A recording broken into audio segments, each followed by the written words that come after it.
अब न्यूरोथेरेपी में हम बात कर रहे हैं न्यूरोथेरेपी की विशेषताओं को लेकर, यानी कि एंटी फीचर्स को, कि मेडिकल साइंस और न्यूरोथेरेपी का कैसे आपस में कोरिलेशन है। और मेडिकल साइंस हमें कुछ रिसर्च बताती है जिसके आधार पर न्यूरोथेरेपी काम करती है। तो मेडिकल साइंस हमें कहती है कि कुछ विटामिन्स को छोड़कर कोई भी विटामिन हमारे शरीर में नहीं बनता है, उन्हें हमें भोजन से ही लेना पड़ता है। इसका मतलब क्या हुआ कि कुछ विटामिन्स हमारे लार्ज इंटेस्टाइन में फॉर्मेट होते हैं, उनका फॉर्मेशन होता है।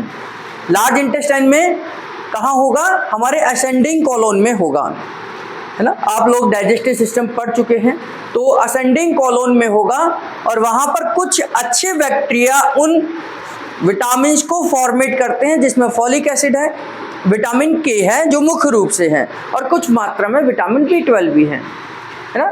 तो ये मात्रा में, यानी कुछ मात्रा में बनते हैं, ऐसा नहीं कि ये कंप्लीट यहीं से हमारी पूर्ति हो जाएगी। अगर ये हमें 100 mg चाहिए तो यहाँ पर ये 10 से 20 mg ही बनेंगे। 80 mg तो हमें कहाँ से लेना पड़ेगा? भोजन से ही लेना पड़ेगा। तो कुछ विटामिन्स को छोड़कर अन्य सभी विटामिन्स हमें भोजन से ही लेने हैं और हमें भोजन पर ही डिपेंड होना है।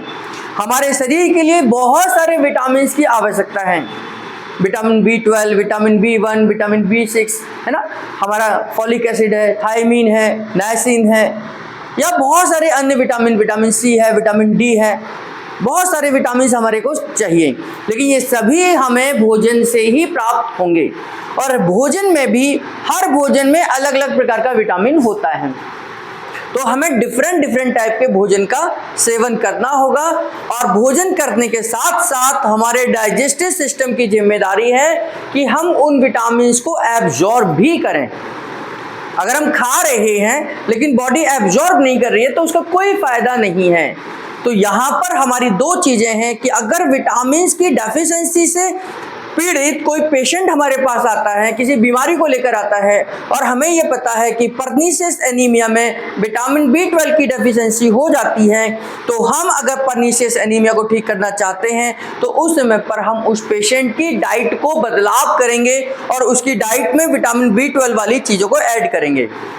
अब ऐड करने के बाद में हमारी जिम्मेदारी ये है कि हम उसके पूरे डाइजेस्टिव सिस्टम को ठीक करें, उसके लार्ज इंटेस्टाइन और स्मॉल इंटेस्टाइन पर काम करें, और स्मॉल इंटेस्टाइन का जो इलियम वाला हिस्सा है वहाँ से उन विटामिन्स को एब्जॉर्ब कराने में मदद करें, है ना। तो इस तरीके से न्यूरोथेरेपी के पास अगर विटामिन डेफिशिएंसी वाला कोई पेशेंट आता है तो दो हमारे फंक्शन हैं। पहला कि उसकी डाइट में विटामिन्स की चेंजेस करना है, यानी कौन से आहार में कौन सा विटामिन है ये हमें पता होना चाहिए, और उस आहार को फिर हमने उसके ऐड ऑन करना है और उसके बाद उसके डाइजेशन के लिए ट्रीटमेंट देना है।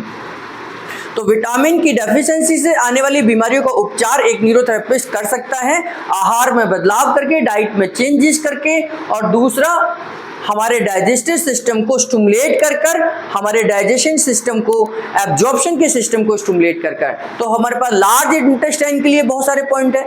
हम 12 गैसाई का इस्तेमाल करते हैं एब्जॉर्प्शन को बढ़ाने के लिए, है ना। तो इस तरीके से हम विटामिन की डेफिशिएंसी से आने वाली बीमारी का उपचार कर सकते हैं। हम डाइट को चेंज कर न्यूरोथेरेपी के ट्रीटमेंट के आधार पर कोई भी पेशेंट अगर आता है हमारे पास तो हम उसको ठीक कर सकते हैं। ऐसा नहीं कि हम विटामिन को बॉडी के अंदर बनाते हैं, उन्होंने इसीलिए स्पष्ट आपको समझाया कि हम कोई विटामिन नहीं बना सकते। न्यूरोथेरेपिस्ट विटामिन बना नहीं सकता, एब्जॉर्ब करा सकता है। तो हम कई बार बोल देते हैं कि विटामिन B12 को हम बना देते हैं, हम फॉलिक एसिड को बनाते हैं, हम ये करते हैं। हम बना कोई भी विटामिन नहीं सकते, हमें डाइट तो चेंज करनी ही पड़ेगी। हम केवल उस डाइट को लेने के बाद में बॉडी एब्जॉर्ब करे उसमें मदद कर सकते हैं, है ना। तो मेडिकल साइंस ने हमें रिसर्च करके बताया कि आप विटामिन बना नहीं सकते, केवल आप एब्जॉर्ब करा सकते हैं। और अगर आप उस डाइट को ले रहे हैं, अगर डाइट में विटामिन नहीं है तो फिर तो आप कुछ भी करें, कितना भी डाइजेस्टिव सिस्टम को स्टिमुलेट करें, लेकिन आप खाए विटामिन नहीं रहे हैं, वो विटामिन वाली डाइट नहीं ले रहे हैं, तो उसका भी कोई फायदा नहीं है। तो विटामिन वाली डाइट लेनी है, उसको एब्जॉर्ब करना है, तब जाकर आपके विटामिन से रिलेटेड बीमारियों का इलाज हो सकता है। ठीक है।